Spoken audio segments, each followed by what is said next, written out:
always got to have good music to get you going when you have a live show. So thank you to my friend Chris Stone for creating that intro video for me and Tim. So excited to be here today with my friend Troy and my new friend Junaid Ahmed here on the Tim and Jim show. And you're probably asking, well, where's Tim, Jim? Well, today, and I got to, admire Tim for this. Tim has always been for his kids first. Well, the kids right now are in Zoom school. So they're probably taking up all the family resources right now when it comes to the internet. So the show must go on, as Tim and I always say. And so excited to have Troy Sandage, an amazing human being, join us today as the co-host. So Troy, tell us how things are going for you today. Oh, your computer muted you again. He's having It's live stream, y'all. It is what it is. But hey, what's up, everybody? I'm happy to not replace Tim, but you see the T, Tim, Troy, it all worked out in the universe. So I'm here. I'm happy to be a part of here. We're gonna have a great conversation. I've been just happy to be in 2021. I know 0 to 1 isn't the biggest significance in the world, but hey, we got a new year. It's fresh. Get some new vibes going. We're going to get some new conversations that help your marketing, help your business grow through live streams. So I'm really excited to be here. Yeah, and so got an exciting guest today. Junaid, Tim did not make me realize what an amazing guest we're going to have with us today. So tell us a little bit about yourself, and because we got a great topic today, and I think already you were blowing me and Troy away in the green room. How to take your home studio to the next level. Well, my friend Tim and Troy, thank you so much for having me on the show. I'm super excited. I'm having butterflies in my stomach, and I'm just so nervous right now being on stage. But what got me started, and where's my journey start? I am a tech enthusiast through and through from the day that I learned about computers. For the longest time, I was just the plain old, I was kind of a closed off human being when I was little going to school. And then when I was first introduced in 1992 to computers, my dad, he was a system analyst for a while. So we first got our computer. It was a 486. It had no sound, no CD-ROM, no modem. Just had the keyboard and a mouse. Actually, even the mouse was like, why do you need a mouse? Just DOS, right? So I was just fascinated just watching my dad type away on a, Word Perfect or something, and not even looking at the keyboard. I was like, I want to do that someday. So just getting more and more involved with it and getting, the tech of it all, it was just super fascinating for me. So I'm dating myself, but started way back then, and still love the computers, still love the tech, and it's just been awesome just learning through the ages and learning all about this stuff. Wow. Yeah. So yeah, I think that is so cool. I mean, you bring me back down memory lane a little bit, right? I think my first computer was like the Commodore 64. You know, typing in Played with it. BASIC and getting those little things to run, and it's crazy what we can do now. I mean, I know me. I would have never dreamed 30 plus years ago that I'd be sitting here live streaming with two really cool people talking about how to make your home studio, let alone a studio. I mean, so this is Yeah. cool. So Troy, you wanna get us started off with question one. Yes, Janae. So question number one, why did you create Home Studio? And basically, got you started on this amazing journey? Great question, Troy. So, for the longest time, I mentioned earlier, I was tech involved with technology and computers and cameras. So I think it was around the 92 and 93 time when my dad got his first video camera. It was a gift from the company that he was working for, being there for 15 years. And he's like, here's a toy. Here's a camera. So I started playing with it, but then didn't play with it as much as I wanted to because I then moved to the States. Anyways, been taking photos and capturing videos since then.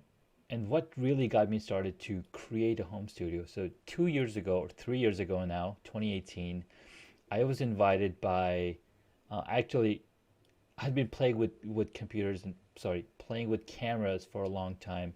But in 2018, I was introduced to LinkedIn Local. I visited one of the events, and I took my little gimbal with a camera on it, and just started filming and walking around.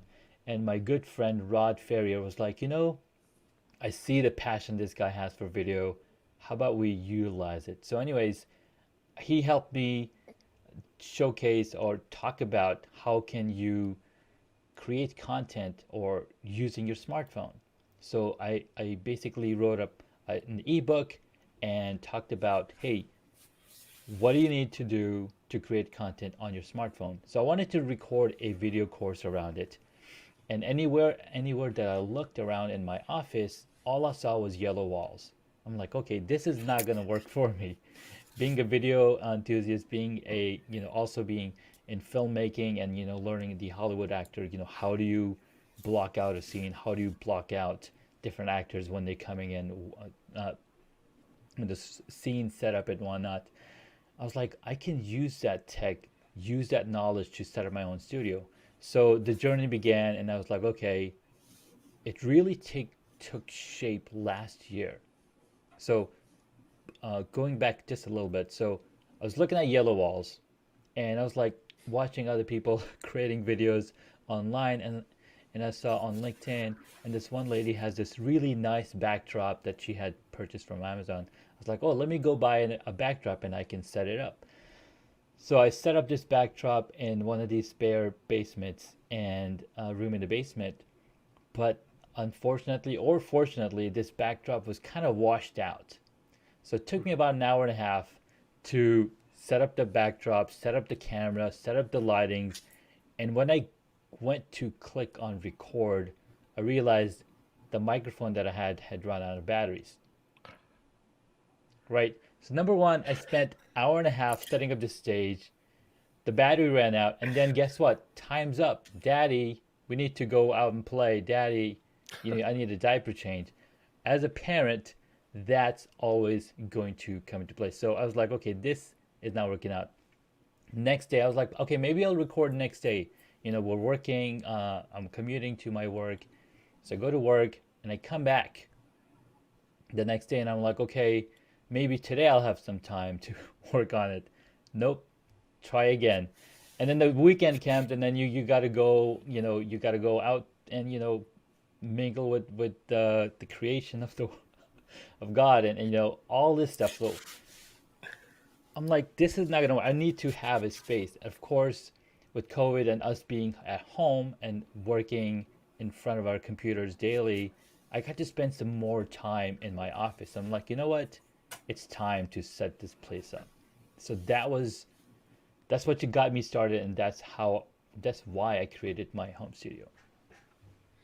Wow. And I can tell you, we're gonna let you show us around a little bit later, because I mean, Troy and I were like, wow, that's a studio, and I just, yeah, it's like, yes, exactly.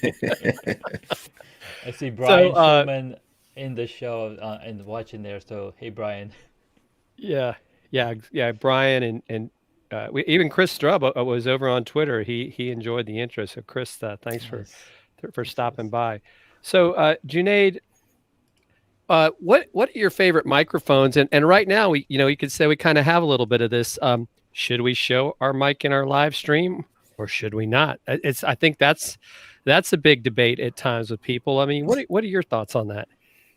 So here's what I think about the microphone. There's a ton of different microphones, and what it all comes down to is how you set up your scene. So you might want the microphone in your scene because the angle of your camera is too wide, and no matter how far away you put your microphone, it's still going to be in the shot. So might as well bring it closer. The other thing to consider about mic setup is how is your room layout? Do you have a lot of things that the voice is going to bounce off and come back to the microphone? Well, then you need to be closer to the microphone because then, avoid those bouncing off. Or the third thing is You can have the microphone in shot. You can have, microphone can be of any sort. There's people that are using the SM7B, which is a very popular microphone. It captures really good sound, but again, it's designed for audio capture only. Is it good for stream? Sure, but can you avoid it being in the shot? Maybe. Again, it's personal preference, how you want to show up. Uh, I've seen YouTubers use shotgun microphones where they can place them further away from them and it still captures the sound coming from the direction where you're speaking. So again, it's a personal preference. I like to keep it a little down, on the bottom of the screen and still close enough for my mouth, the microphone, that you can still hear me well and clear. Right.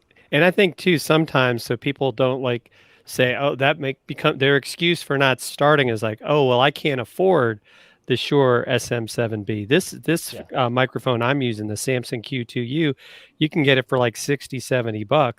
Exactly. And not only is it a USB microphone, but it's also an XLR when you're ready to get an interface. So it's a microphone you can graduate with. And I know people like, some people like the Blue Yeti. I started out with that, but I love the difference as I moved up to this microphone. And I think that's a great point. I have even, and I know it wasn't a question we got into, but we have all, and it's funny because like looking back at the video at the beginning, I used to have headphones on all the time. Well, now I have in-ear monitors and I like it better. It's just, I think it's a cleaner look. And I've talked with my friend Chris Stone about maybe getting a shotgun mic at some point. But I still think ultimately you want to have good audio. So don't, sacrifice having the microphone out of the picture, because if people can't hear you, they're not going to watch you. So I think those are great pointers there. Troy, what do you think in the microphone game? So we got Rode. I'm using this one. Before I plugged this one in because I saw Junaid set up, I'm like, I need to bring out the big gun, the big mic. We have obviously tried and true Blue Yeti here, black in different colors or whatever. I have like 4 other mics around here somewhere. I have a whole organized system of like graduation. I'm a person that like, I may need that mic later or that gear later. You never know with live streams, like this ain't working. Let me switch it up. Or that's not, like you said, Junaid, it's not, the vibe wasn't there, wasn't given the right vibe. So I definitely think, number one, make sure that you're not letting anything stop you from just getting started. If you look back at the Tim and Jim show, they just got started and the quality got better. They figured out where their cadence, what their voice was. And we're all in the same boat here on this panel. This is what we're doing. So don't let the technology game stop you. If you have a smartphone, you can go live and get started. If you don't get started, you can have the best equipment, the best visuals in the world. But if you don't have anything to say, and you don't know how to present yourself, it still won't connect. Is high quality matter? Yes. Does audio matter? Yes. But in the cadence with getting started and the progress. Yeah, absolutely. Excellent point, Troy. So, when I was telling my story about setting up the studio and then standing in front of the camera, I'm like, what do I say? I didn't work on what I was going to say. What's my story? How am I going to tell it? Like, how do I even start talking about the course or talking about what I want to create in the content? So that is more important than the technology that you're using. Yeah. We're going to take a quick break for a word from our sponsor, StreamYard, and we're going to come back with some more questions for Junaid. So stick around, or actually share this and get your friends to come check this out, because after the break, we're going to see a really amazing studio setup.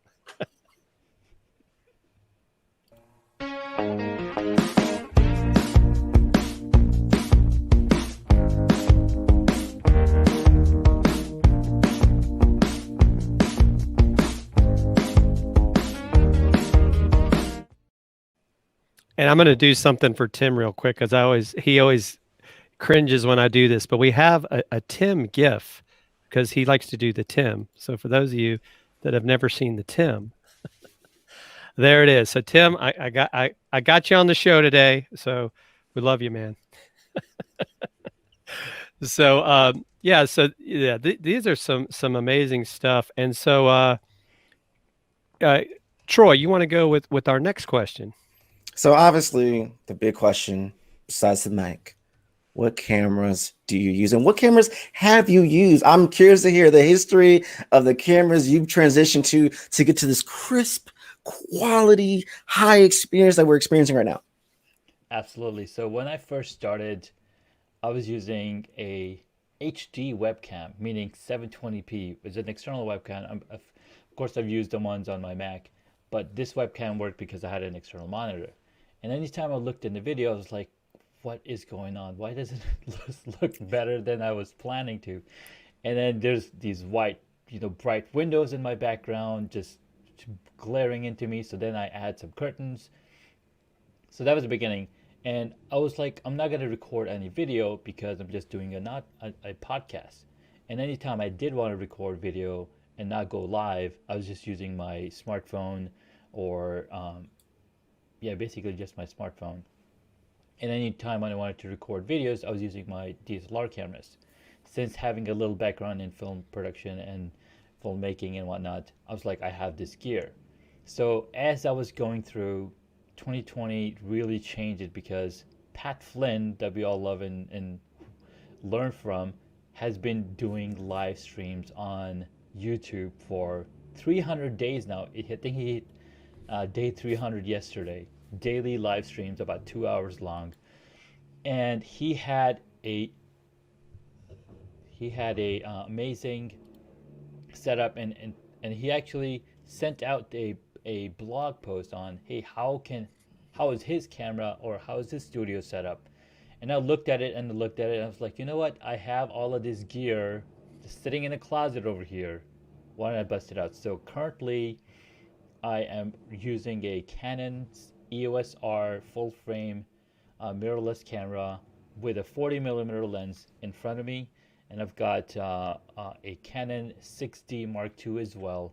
So those are the two cameras that I have in my live stream arsenal right now. So I think maybe, what do you think, Troy? This might be a good time. We're going to let you go solo view and let you kind of give us a test drive of your studio so people can see these different cameras that work and tell us a little bit while you're showing us how you're doing this. So I'm gonna put you on solo view here. Fantastic. So this is my main camera angle that I use for basically everyday Zoom calls, everyday video live streams and whatnot, where I'm showing up straight up on the camera. Then I have a secondary camera right here, which is also a Canon EOS R, but it's using the larger or a zoom lens, which is 24 by 72mm f4 or 105, not sure, but it's set at 24mm right now, so I can look at that camera over here.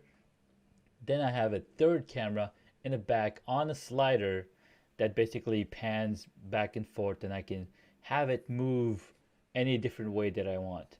So when I wanted to set the studio, my first thing that I wanted to do was set up this wall, because I saw this wall on a lot of people's videos or training videos, especially I think Pat Flynn had some kind of wall like this.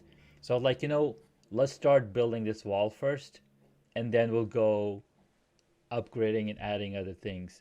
Now, in this view, this is my main view, you see these bookshelves behind me.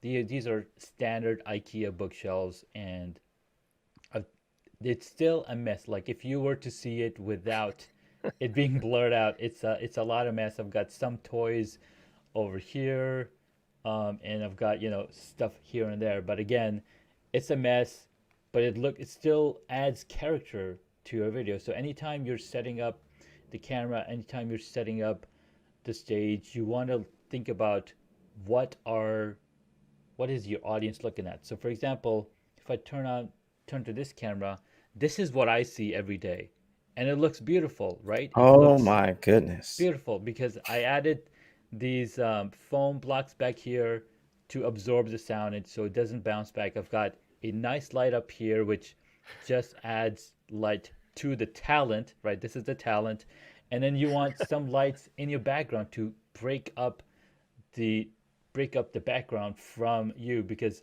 a lot of times you'll feel the background is in full focus, you're in full focus, it kind of meshes together. You're like, okay, I see you there. It looks awesome. So even if with the background, you can, if you have it a virtual image or a using a green screen, just add a teeny bit of blur in that background, and it's gonna give you this bokeh effect. So that's what I'm using. These three cameras, and yeah, what was I gonna say? There's some other things that, that I'm probably thinking about. So you'll Well, notice in the second shot, this is my yeah, microphone, so it's very close to me, and I'm using a Blue Yeti, and it's done. It's done pretty. It's a pretty good job. USB microphone, great to start. Now I do have a budget list, right? I do have some upgrades that I want to do as well, and my audio setup sounds like it's based on DSLR video shooter Caleb Pike on YouTube. He's got he teaches you all about video, and if it wasn't to him, I wouldn't be able to set up this setup that I have right now. So here's the other thing that I've done. So let's say you've got your camera mounted. Now you'll notice another thing over here. This bright thing that's lit up, this is actually a teleprompter, and I am mirroring this screen on this monitor, and this teleprompter then lets me see what I am looking at, as well as when we switch over to the show, you can still see this background and the camera's behind this mirror. So that way I'm always looking into the camera and connecting with you guys. You had a question, wow. Tim. Yeah, we had a Or Jim. question from Jeff. Jeff wanted to know how did you select the lens size of a 40 millimeter?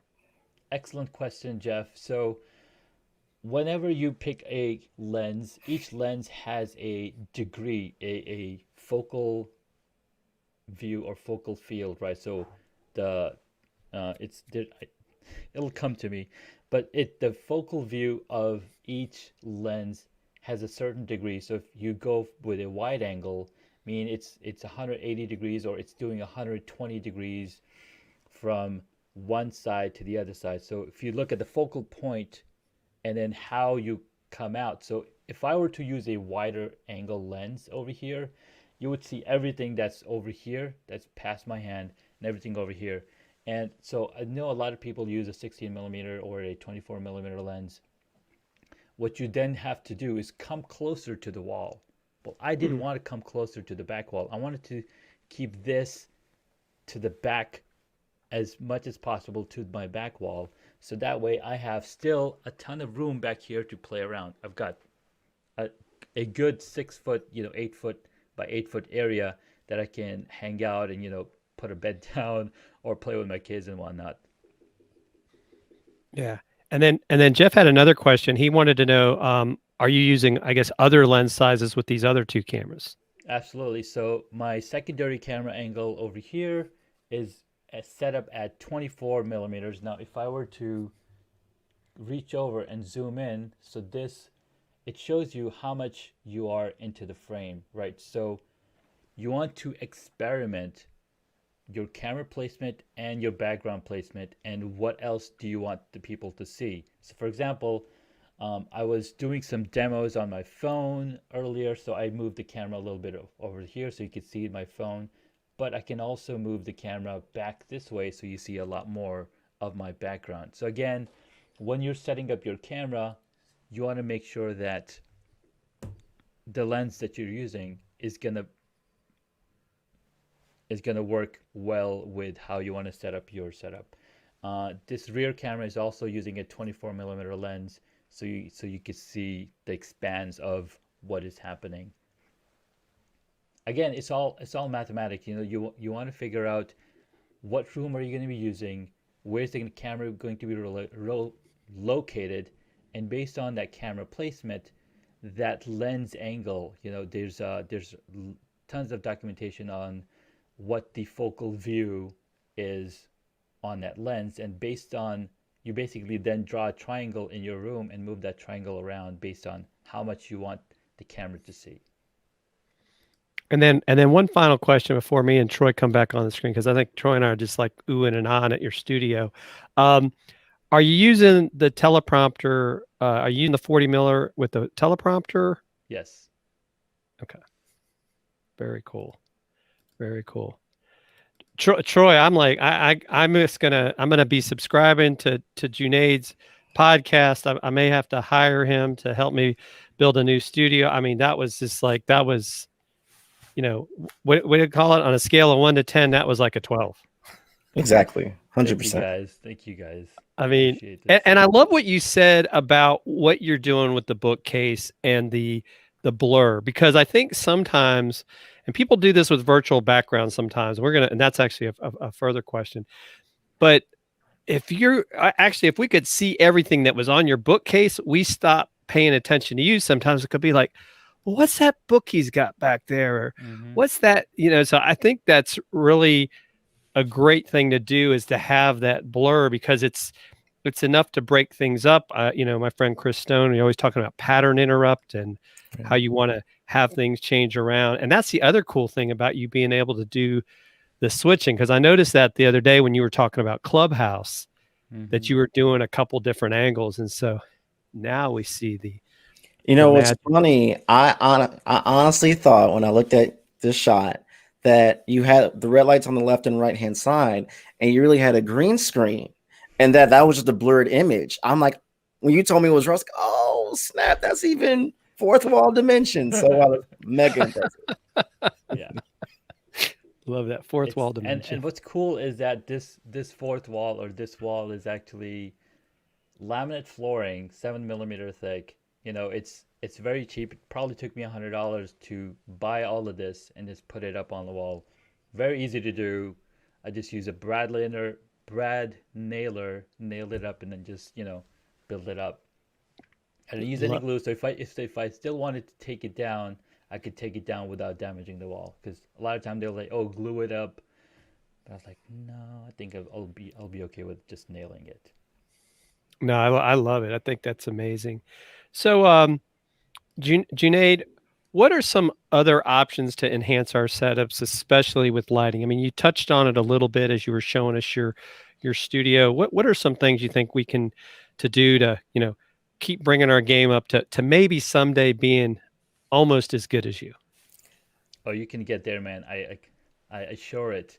So for the lighting, the best type of lighting that you can use for yourself is daylight bulbs. So daylight bulbs are available, Home Depot, all the stores, and they create the most accurate color reproduction, even if you're using a webcam or a smartphone or a regular camera. Because if you look outside, the color temperature of daylight and daylight lights is 5600 K, and you want to use those white lights because it creates the best reproduction. In home we usually use soft light because it's softer to your eyes. You're hanging out and stuff like that. But in the studio, you want to use white lights. So what I've also done is, in my room when I don't have the studio lights on, I still use white lights because it helps me focus. So let me show you what that would look like. If I turned off my studio lights and I just turn on my regular lights, they're all white lights, right? So that way I'm in focus mode. I can see much more clearer, and not the yellow lights. But anytime I step out of the office and go into the hallway, it's yellow lights for the rest of the house.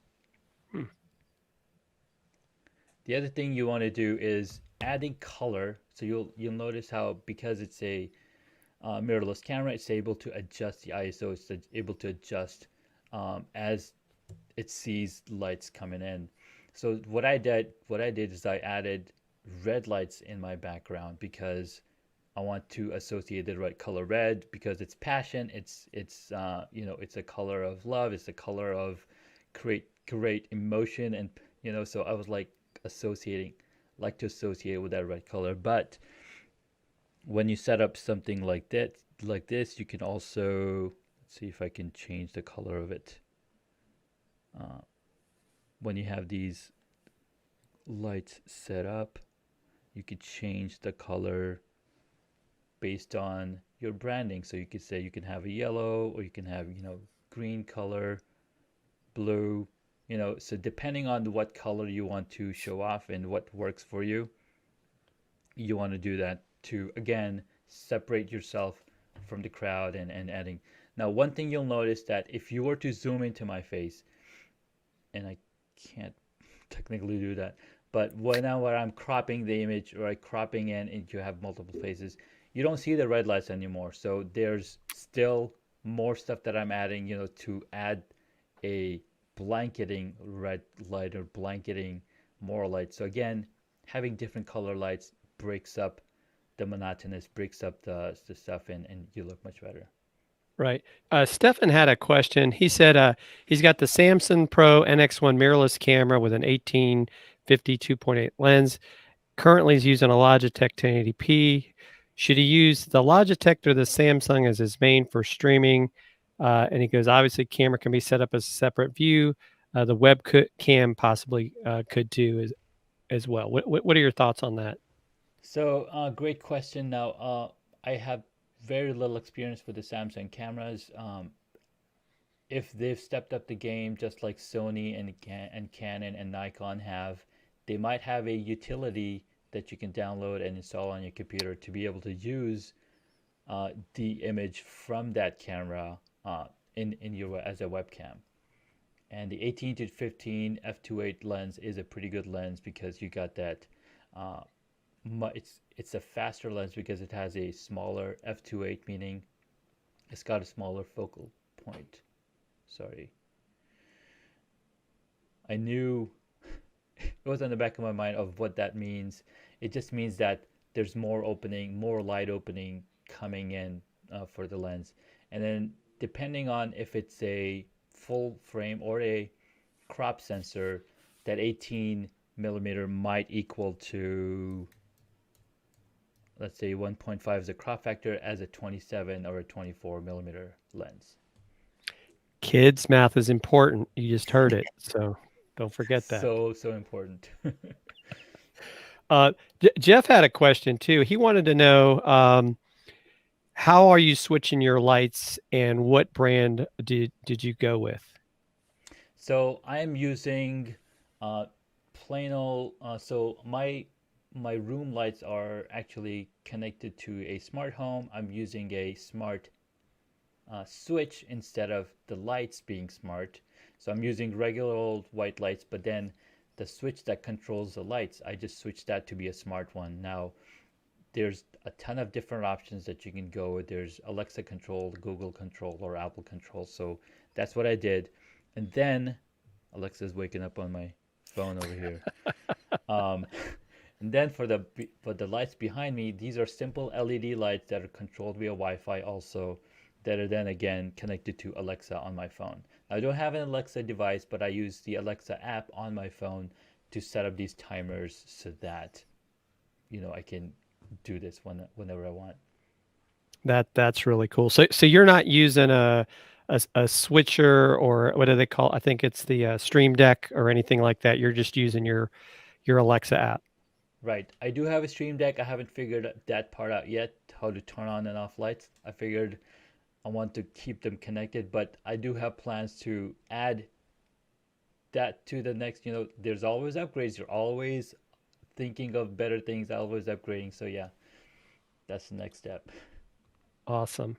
And Troy, you wanna ask the final question.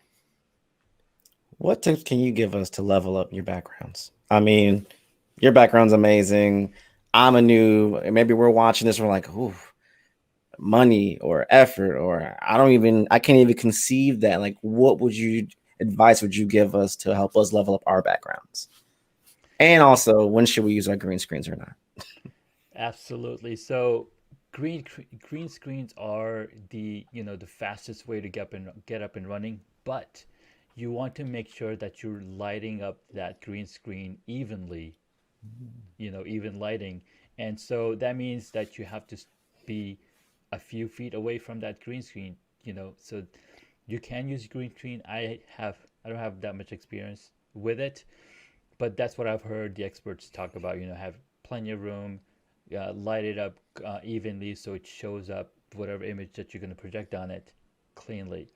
Now, to level up any background, you want to make sure to eliminate any light sources in your background. Unless you have practical lights that are barely lit. Now, I have some practical lights that are turned off right now, but having those practical lights barely lit or just in the right space to give that view of, oh, you're in the office space, you've got a lamp in the background, blah, blah, blah. So think about it, we watch a ton of movies, a ton of TV shows, a ton of talk shows. See what everybody else is doing. See how did they think about, what's going to show up in the camera. And what do you want to show up? And there's a ton, 2020 has given birth to hundreds, not if not thousands of live streamers.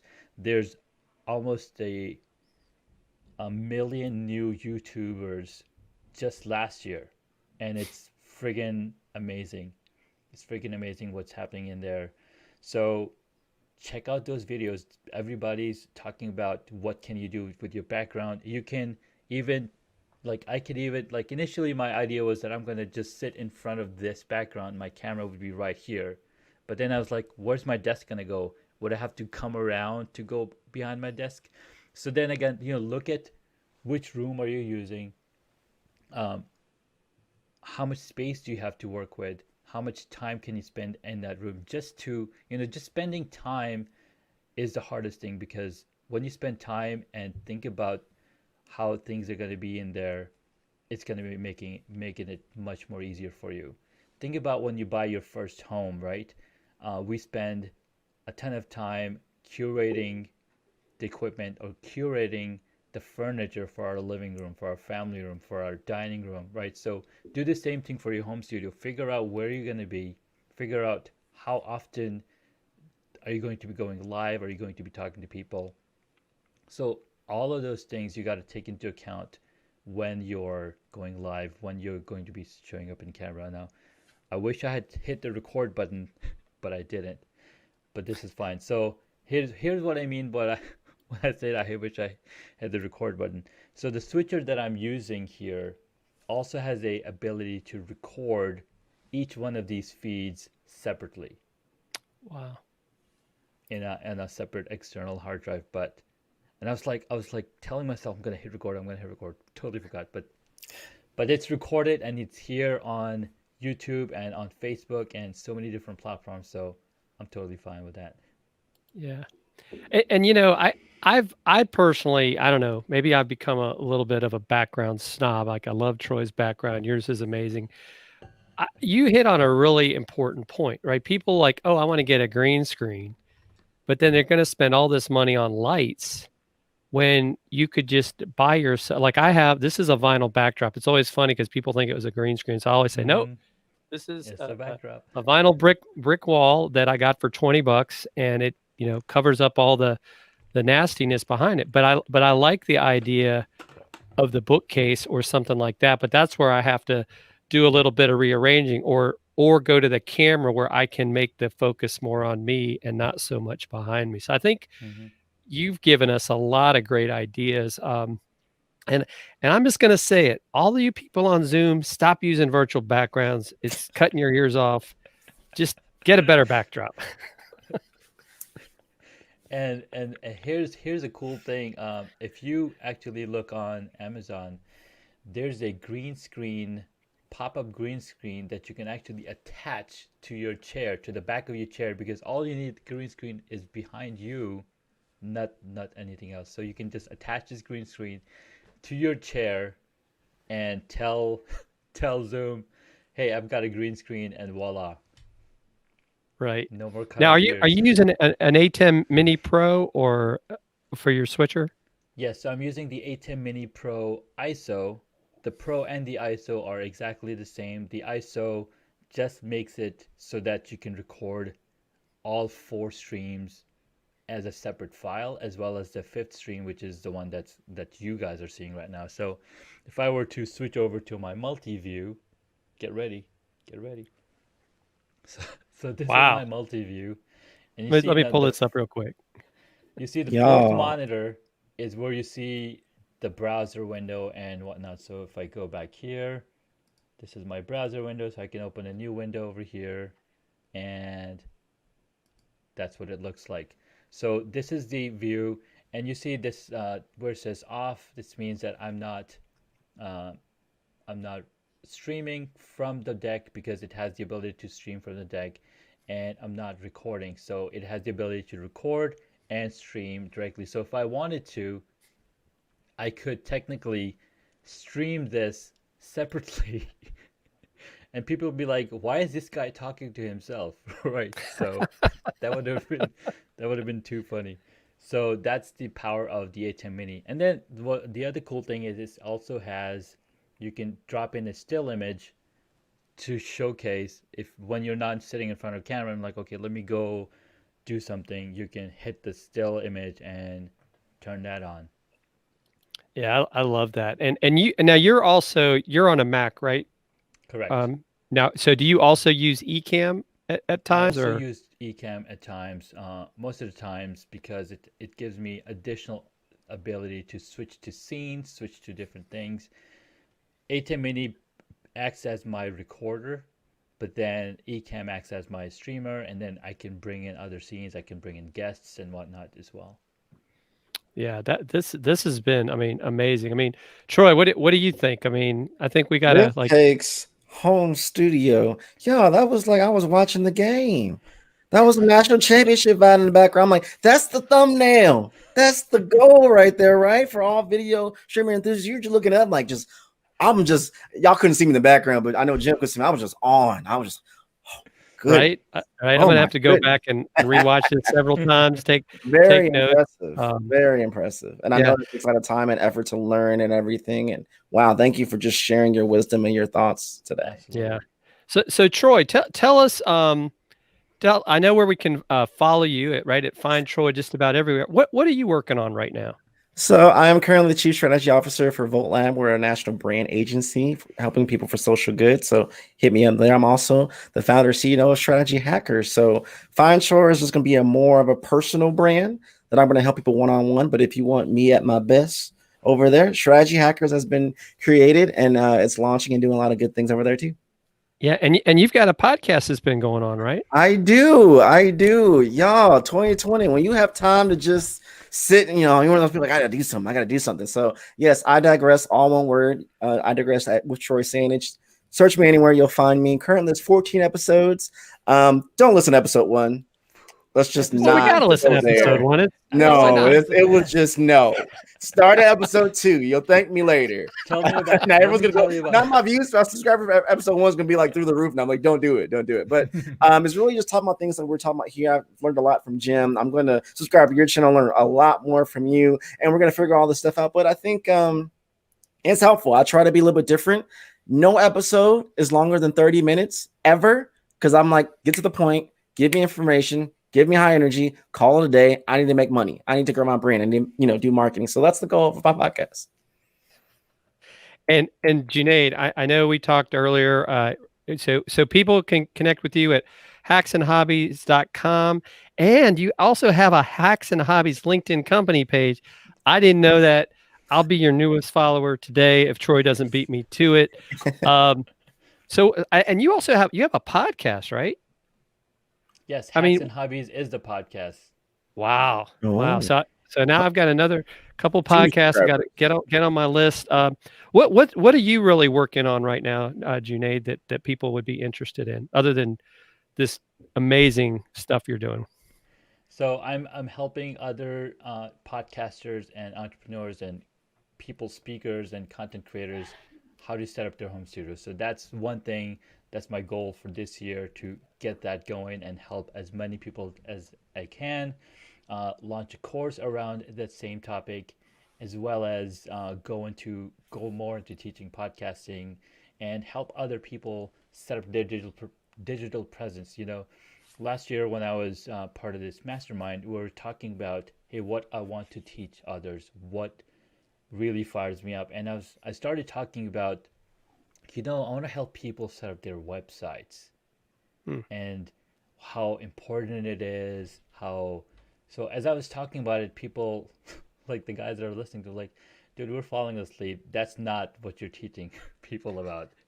You need to teach people how to set up their studios. And I'm just fired up about it, right? Anytime I start talking about the studio, switching the cameras, it just creates that amazing feeling because now you're showing up in person how you want to be showing up, for yourself. So Love it's it. been amazing. Love it. Yeah. So this has been an amazing episode. Troy, thank you, my friend, for Thank you stepping for in for just Tim. having. I have one of the best seats in the house, y'all, today. So Yeah, it's we been a both pleasure. did, right? It was just Junaid, this was thank you so this was the much. Oh my, Junaid show Welcome. today. Thank you. Next Thank you. week we'll have JJ Ramberg. Stay tuned. We may change the time. I know Tim and I are trying to work something out so that we can get him back on here. But he's fine. He's doing the dad thing, which I can definitely appreciate that, as I know we all can. And so once again, thank you so much, Junaid, Troy, everybody that watched and had some great questions. And make sure you share this with your friends that need to level up their home studios, because I know we all could do a little bit better. So thanks again, everybody, and we will see you all next week.